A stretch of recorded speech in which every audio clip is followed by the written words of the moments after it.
Welcome to part 2 of Brighton Confidential, The Clockwork Owl.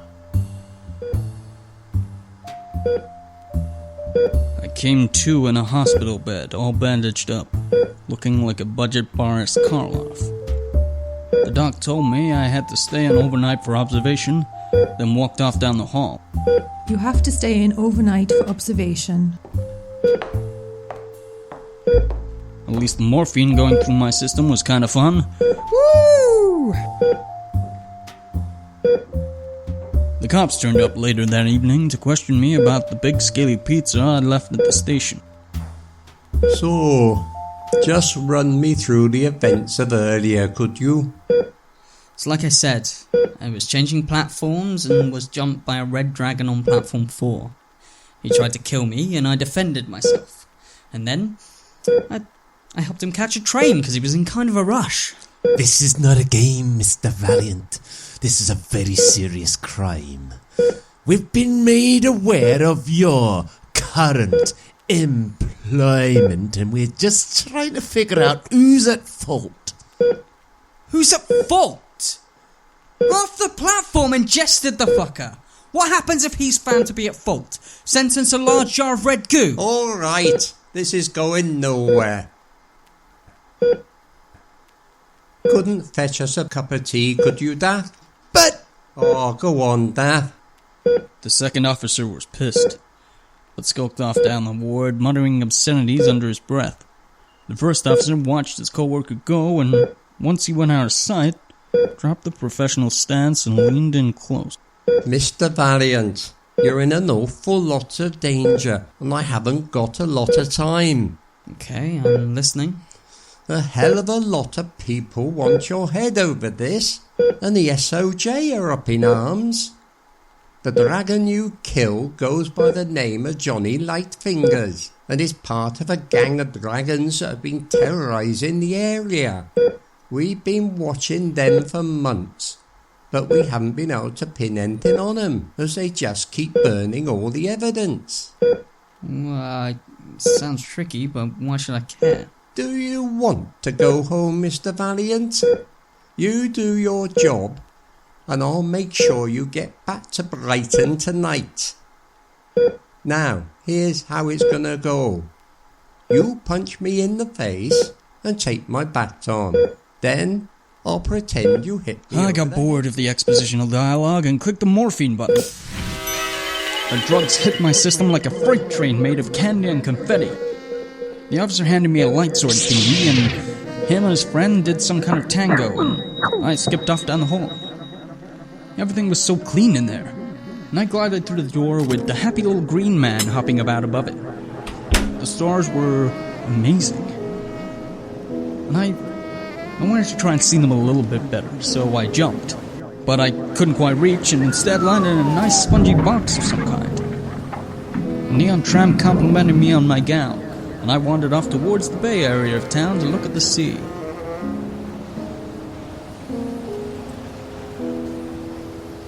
You know, Cardiff's a really lovely city, especially at night. So many colourful characters, and I met a bunch of Oompa Loompas, and they sang me a lovely song about hot dogs.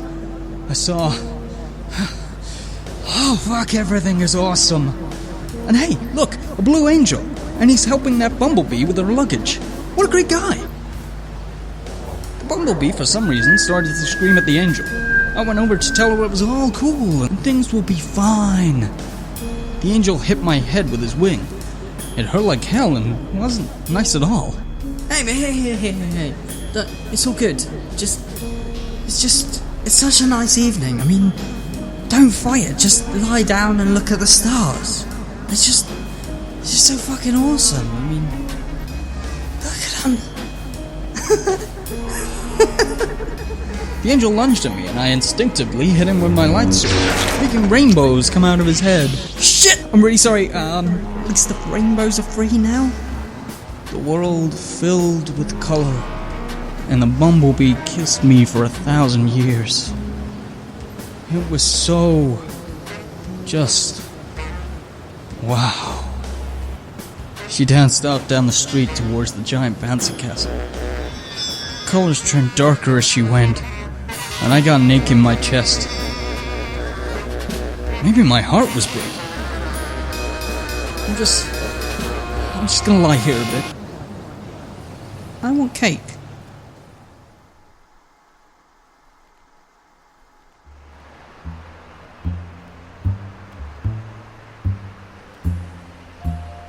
Pain turned the luminescence down 3 Instagram filters, and when I turned to my left, I saw the castle looming over me. Something the cop had said echoed down a far corridor in my mind, but it was too far off to make out. Something about tower, I think. It'll come back to me. Making my way to my feet, I saw a green dragon skulk around a corner. Now was my chance. If I followed this guy, I could find the rest of the gang and come up with some kind of plan to get rid of them for good. My head feels fuzzy.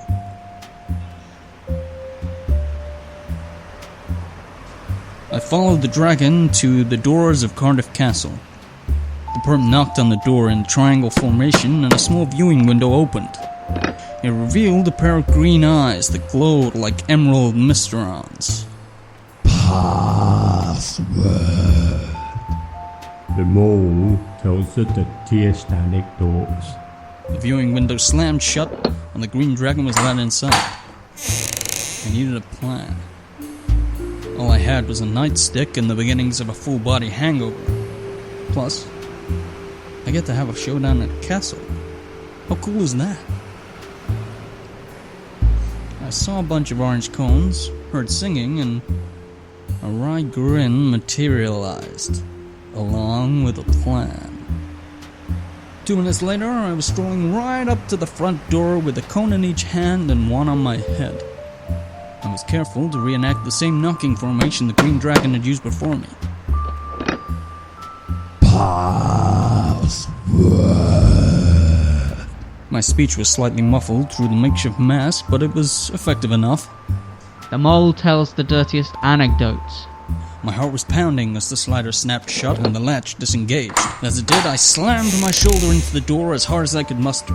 It hurt like hell, but knocked the beast to the ground and bought me a couple of seconds. Running to the center of the grounds, I placed the cones in triangle formation and stood at the center. The horde flooded in from all corners of the castle grounds, but they were held at bay by the cones. There must have been maybe 20, 30 of them. They just stood snarling at me for a while.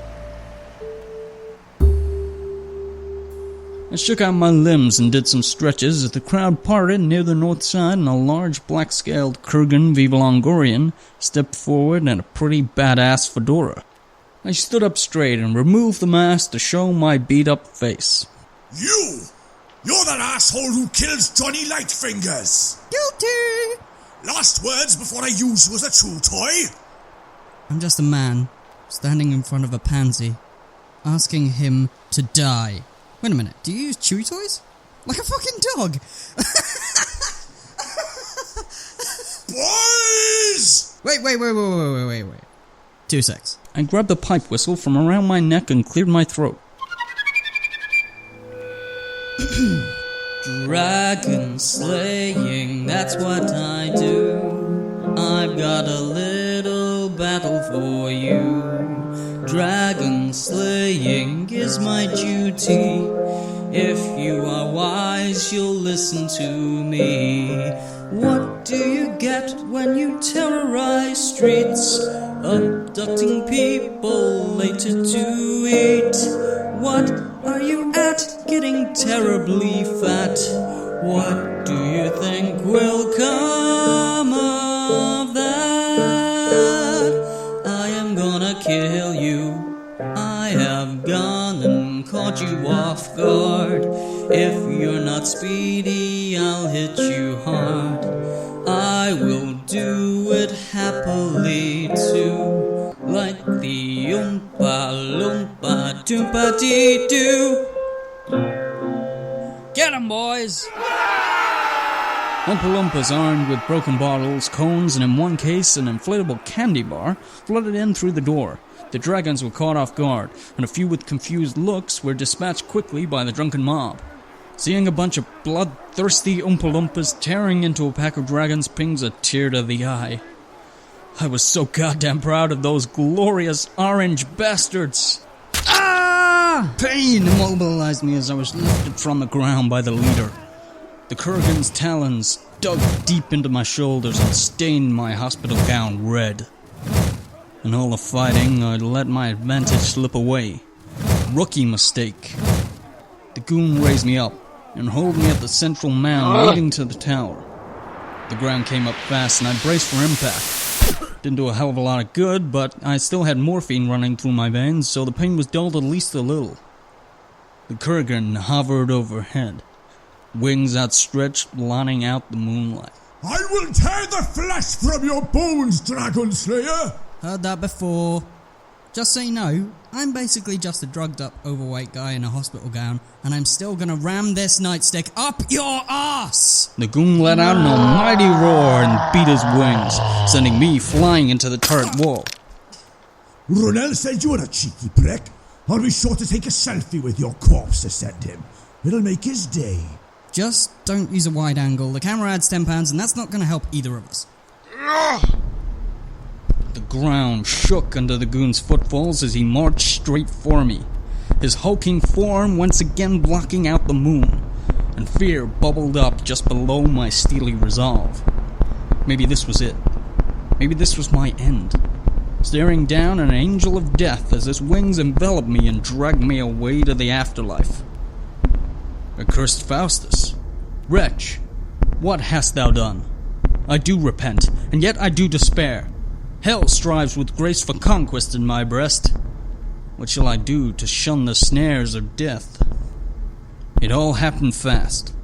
The goon lunged with jaws open wide. A small sidestep to the left, and the nightstick I jammed against the wall was now jutting out of the back of the Kurgan's skull.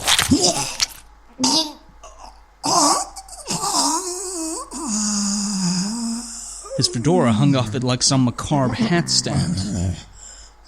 The fight was over, and I had won. Castles are always places of bloodshed, vast monuments of power and death. 12 orange bodies watched as a few remaining dragons flew off into the night. We'd lost 5 in the fight, and the time for mourning would come. Just then, something the cop had said swam back into my mind, and I darted for the tower. In the tower, I found a cage holding 6 children, 4 boys and 2 girls, one of which was Officer Davis's daughter. I broke out the kids, and had a look around to see if there was anything else of value. I found a bunch of old scrolls and something pretty special in a chest near the door. As I led the kids outside, the sky was awash with pinks and golds, ushering in a new dawn as the sirens approached from the distance. A few days later, I arrived home in Brighton with a few more stitches and a new haul of goodies from the castle. I felt pointing in on the developments since I'd been away and showed her the chest. Fucking hell. Yep. Pretty goddamn sweet, huh? The scrolls are odd too. They're old, really freaking old, and they're all about you and me. We've got one hell of a job to do. What kind of job? Rid the world of dragons, you know, the usual. Sounds about right. Well, this will definitely help with that. Oh, and before I forget, if you ever leave me behind to go taking on dragons without me again, I'll chop your nuts off. Point taken. Missed you too. So, where should we start? Oh, I got a pretty good idea, but we're gonna need a little bit of help. Now, come on, let me show you the bit in the scrolls that's about you. Woohoo!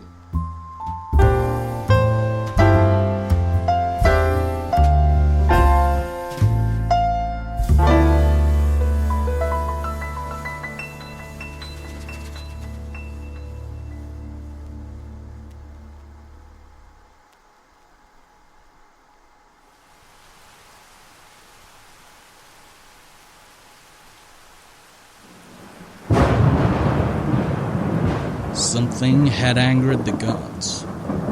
they waged an unseen war in the skies out over the ocean, and the rain was coming down in sheets. I made my way inside the old Hippodrome building. I'd left a message for the perp Stay had set me on the trail of 10 months earlier, telling him to meet me there at 8:30.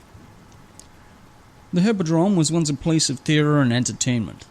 Now it stood stale and decrepit, a constant reminder that time catches up to us all. With the place being derelict, it was the perfect meeting place. No onlookers and limited collateral if things went south. It was also the perfect setting for a final show-stopping number. Do you think he'll show up?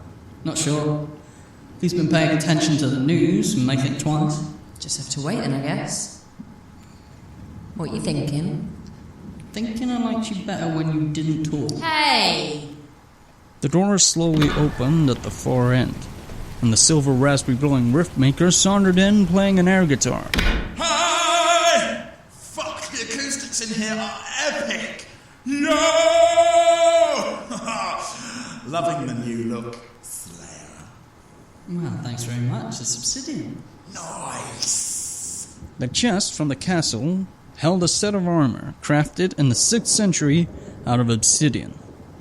The scrolls had a passage explaining that the armor was commissioned by Llŷd, the once king of Britain, and was buried along with the sleeping bodies of 2 dragons, one red and one white, both drunk on mead. The scroll also said it was buried in the centre of Oxford. No idea how it ended up in Cardiff without its napping companions. You look like a shiny black butt plug. Christ almighty, forgot about this guy's lack of boundaries. Oh yeah, the talking sword. I'm gonna use you to pick my teeth later. Maybe itch my balls. Yeah, my sweet sweaty ball sack. You're gonna be my ball sword. Do you think he's got a problem? Mentally. Yep. Perp was doing some kind of dance and miming rubbing his genitals. I'd say so, yeah. Can we just get this over with? He's making me feel sick. Need to find out what he knows first. Oi, big guy, you done? I want you to pull a saddle on me and ride me like a bitch. Tempting, but no. I'm going to ask you a few questions, and if I don't like your answers, I will let Pointy tear your throat out. Yes, please. Right, first of all, why not kill me? You had the chance to attack in the cave, so why give me the chrono trip? Fun! I decided that fucking with your head would be way more fun than just killing you. Plus, I'd just eaten a large reheated burrito, which was delish. Right, so throwing me 9 months into the future was all part of the plan? Oh God, no! I had no idea where you'd end up, but wherever it would be far away from me. I wanted to break you, to unravel everything around you. Kind of backfired though, as it led us straight to the scrolls.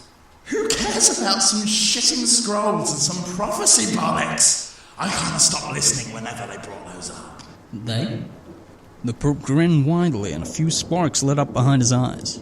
A hearty laugh burst the dam of his jagged teeth and rushed towards us like a tarn of blood in a hotel hallway. You know nothing, Dragon Slayer. This is far bigger than either of us, and we all have a part to play. My part is going to be bathing in your blood after slicing open your fucking throat. You pierce my heart with your cruel barb. Why won't you let me love you? I just want to hold you and run my tongue up your hilt. Can we please just kill him now? Right up your hilt! And 3, 2, 1. You're back in the room. Are you working for it now? From beneath you, it devours. Now who's quoting Buffy? The Destroyer will rise, and when he does, he will devour this world whole, and no ancient myth is going to stop him. The Age of Dragons is almost upon us. The seas will boil, the earth will be scorched, and the skies will be as ash. Almost time for curtain call. Time for the fat lady to take it home. I'm getting pretty bored of this, but before I get rid of you and have some fun with Pointy there, I want you to know something. I'm really going to enjoy eating your face. Like, I think I'll chuck it in a wok with some ginger peppers and some mant too, like some sort of Dragon Slayer stir fry. I'll probably suck your bones clean and throw them just for kicks. And I'm gonna do that to each and every single member of your family too. I might violate your corpse for a while. I have no idea what that scrawny little bitch was so worried about anyway. Ruinell's gonna turn this place into a living hell. A regular home away from home. He showed me the blueprints and they're really fucking awesome. I just want to lick his mind, it's that genius. Now, come here. The perp charged forward, sending debris from the current renovation flying. I had just enough time to throw myself off the stage and over his back, swinging Pointy down and lopping off his right wing. You tit! Now how am I gonna soar like a majestic shiny god? Fuck this! It's gastric warfare time! Can you smell what the rock god is cooking? The lady's song was done. Time to take a bow and bring the curtain down on the evening's entertainment. The perp let out a giant fart and a rift appeared. I ran towards the door. There was another very good reason I chose the Hippodrome. It was big, empty, and, most importantly, dark.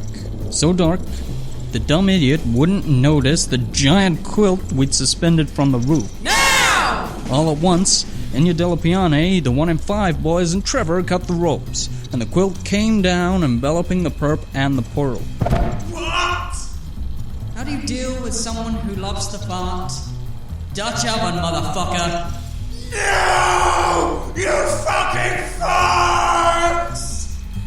Slowly, we all watched as the patchwork quilt, dragon, and his broken wing disappeared. The air crackled and the room fell silent. We all went out for a victory pint. I messaged Stay to say the job was done, and sent over the bill for my services. Then, I went home to get some well-earned rest.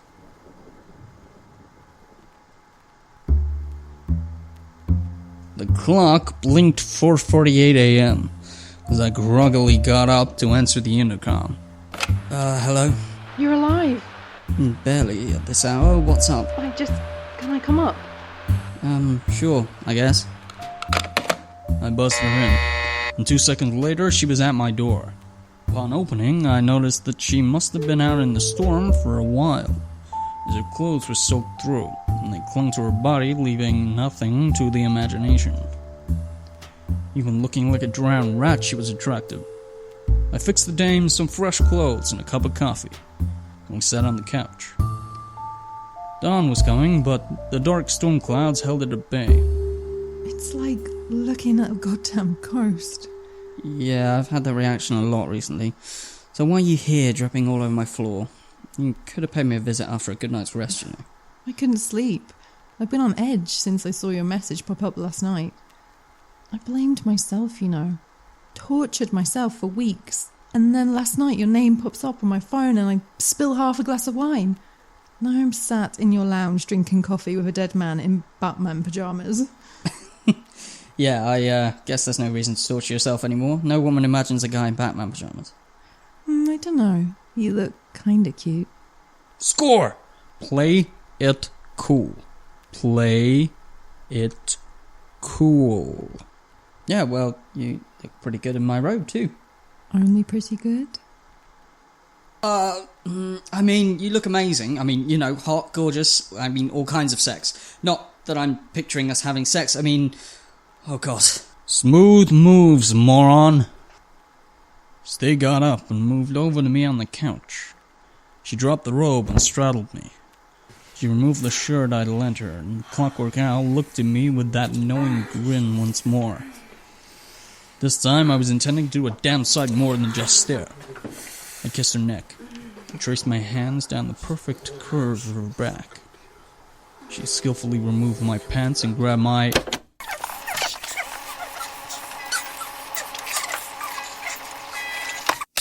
No, not there. Up a little. There. Oh, there.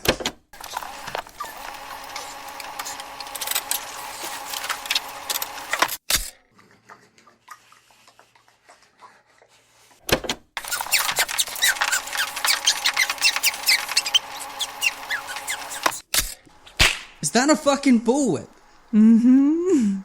Bali Mati Kalima. Om Namah Shivaya, Om Namah Shivaya, Om Namah Shivaya, Om Namah Shivaya.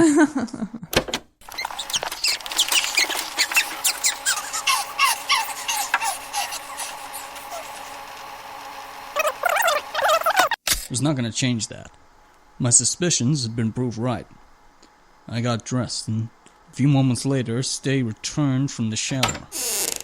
I remained staring out of the window, with my back to the door. Oh, you got dressed. Sorry. Got some stuff I need to do. I've already wasted half the morning. Wasted? I didn't mean it like that. Gotta go investigate the dragon's lair. Maybe I'll find out what he's been up to with all those portals. Can't we just stay in? Now I know where you got your name. No, I've gotta go now. Just in case it gets cleared out by the guys he was working with. I could hear rustling behind me, and I turned to see Stay pointing a 6-shooter at my chest. You're not going anywhere. I was really hoping I was wrong. Sorry to disappoint. Never mind, got some sex out of it at least, so not all bad. I'm not gonna lie, I did enjoy that part myself, but you killed my friend, and now I'm gonna have to kill you. What, no goodbye kiss? Stay kissed the barrel of the gun and trained it on me one final time. Shot through the heart, and you're to blame, darling. You give love a bad name. What she said. I took the bullets out while you were in the shower. How did you figure me out? Well, to start, no child was declared missing the day you set me on the trail of the Silver Gasbag, nor the week leading up to it. So that was a pretty big clue. Plus, he mentioned a woman before he farted himself out of existence, but it wasn't until I called Haley this morning that I was certain. She never gave you my number. Well, congratulations. Looks like you got me. What are you going to do with me now? My turn with the bullwhip? Focus. Shame we're on opposite sides. Maybe things would have been different if we'd met sooner.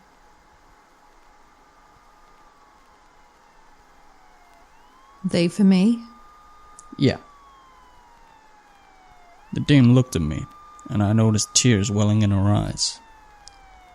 She moved to within a few inches of me and stared into my own. I felt lost in those deep, dark pools. No goodbye kiss?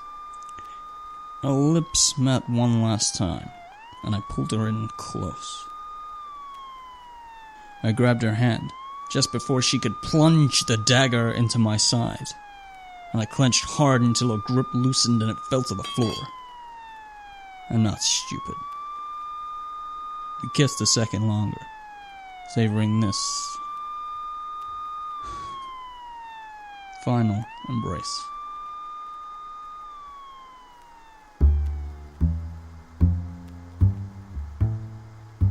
Minutes later, she was being put into the back of a cop car and driven away. The dragon and the dame who'd caused so much mayhem were done. She manipulated both me and the perp from the cave, set a trap, and I'd walked straight into it. It was cold, methodic, and wise. The Clockwork Owl had tried her best to put me down, and if not for the Silver Gasbag getting ideas above his station, everything would have gone off without a hitch. Just like clockwork.